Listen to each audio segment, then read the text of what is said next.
Former ambassador to the US, the United States of America, and former premier of the Western Cape, Mr. Ebrahim Rasool, who's now been declared a persona non grata in that particular part of the world, is here as a guest speaker to the ANC Strategic Caucus meeting here in Cape Town. Mr. Rasool, thanks for the opportunity. You have just bumped to us fresh at the footsteps of our delegation to the US. Just talk us through that particular experience. Look, watching it live, I must say I had no regrets not being there, being a persona non grata. But I must say that I really thought that the delegation led by President Ramaphosa was united in its objectives, it was dignified in its conduct, and it was uncompromising on its values. We did not give up our case for the ICJ against Israel. We stood firm on our values.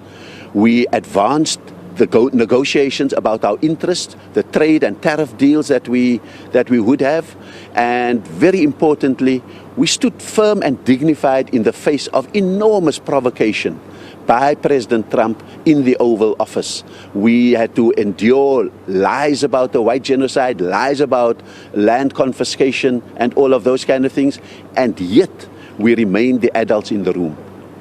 Well, you are giving a keynote address here inside, reflecting on geopolitical setup. Just take us through that. No, I think that even something as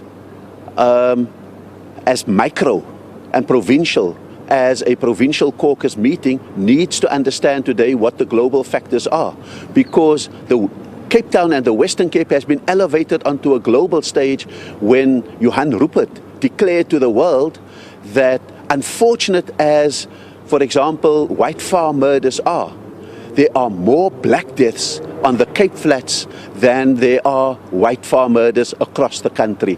And I think that what that has said is, for example, to the ANC in the Western Cape, that we need them to become the kind of opposition that can turn those kind of statistics around, to hold accountable the government of the Western Cape, so that such a statistic is not the defense of the country against lies of genocide and land confiscation. So I think that part of mine is to make the ANC in the Western Cape aware of the fact that they have a global responsibility to project a Cape Town that is not just on the postcards, but a Cape Town that in the heart of its people is suffering tremendously more than any allegation of white genocide in this country.